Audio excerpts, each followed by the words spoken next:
जहरीला फल और तोता की कहानी। बहुत समय पहले की बात है। ढोलकपुर नाम के एक शहर में एक राजा रहते थे जिनका नाम था युवराज सिंह। राजा को पंछियों का बहुत शौक था, जिसके चलते वह दूर दूर देशों से किस्म किस्म की पक्षियों को इकट्ठा करते थे और उन्हें अपने आंगन में रखते थे। यह सारे पंछी उन्हें बहुत प्रिय थे, पर उनमें से सबसे ज़्यादा प्रिय उनका तोता था। इस तोते का नाम राम जी था। राम जी एक बहुत ही चतुर तोता था, जिसकी वजह से राजा उसे हमेशा अपने पास रखते थे। वे अपने सारे फैसले, फिर चाहे वह बड़ा हो या छोटा, राम जी से पूछकर कर लेते थे। राम जी की सलाह राजा को निर्णय लेने में हमेशा मदद करती थी और इसीलिए राम जी से बिना पूछे राजा कभी भी कोई भी काम नहीं करते थे। एक दिन राम जी के रिश्तेदार उनसे मिलने आते हैं और वह उससे कहते हैं कि उसके माता पिता उससे मिलना चाहते हैं। राम जी को भी अपने माता पिता से मिलना था, इसीलिए वह राजा के पास जाता है और उनसे अपने माता पिता के पास जाने की अनुमति मांगता है। राजा राम जी से दूर नहीं जाना चाहते थे और तो उन्हें डर था कि अगर वह चला गया तो शायद वापस ना आए, इसलिए उन्हें समझ नहीं आ रहा था कि वह क्या करें।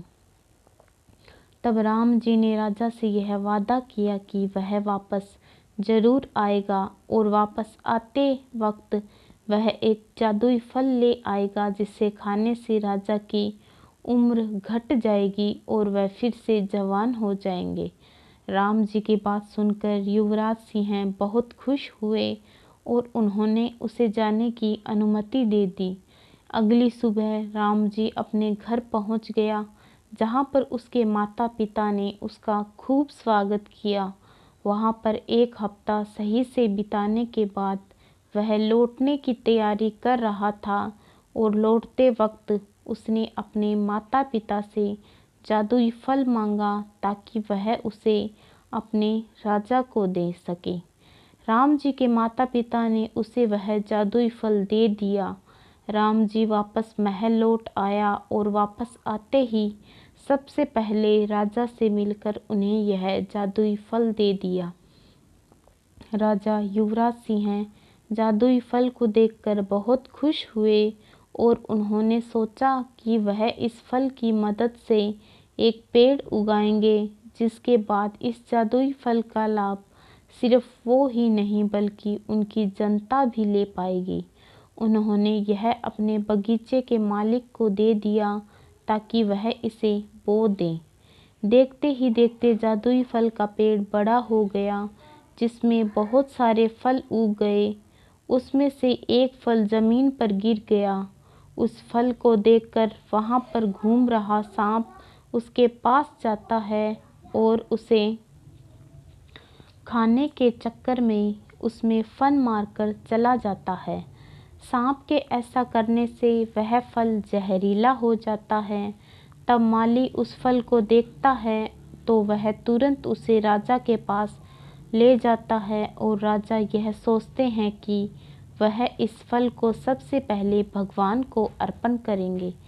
इस फल को मंदिर में भगवान को अर्पण करने के बाद वहाँ के पुजारी उसे अपने घर ले जाते हैं और पुजारी, उनकी बीवी और उनका बेटा तीनों फल खा लेते हैं, जिसके बाद जहर की वजह से उनकी मौत हो जाती है।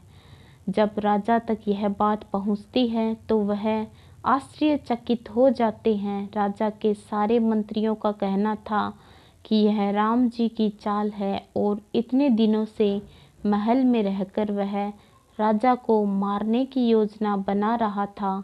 यह सब सुनकर राजा को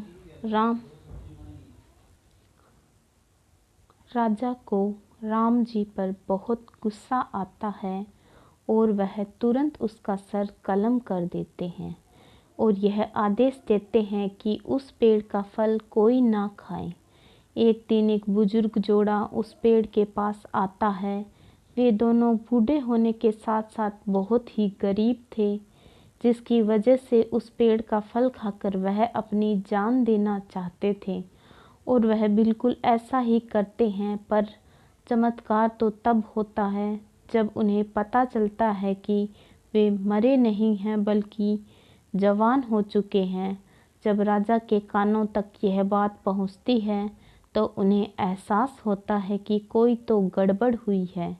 वे पेड़ के पास पहुंचते हैं और आसपास देखते हैं। उन्हें वहां पर सांप का एक बिल मिलता है। वे माली को बुलाकर उससे पूछते हैं कि उसे वह फल कहाँ मिला था। मालिक कहता है कि वह उसे जमीन में पड़ा हुआ मिला था। यह सुनने के बाद राजा को सब कुछ समझ आ जाता है। वे जान जाते हैं कि वह फल जहरीला कैसे हो गया था। अब राजा को अपनी गलती का एहसास होता है और वे राम जी को याद करके बहुत रोते हैं। धन्यवाद।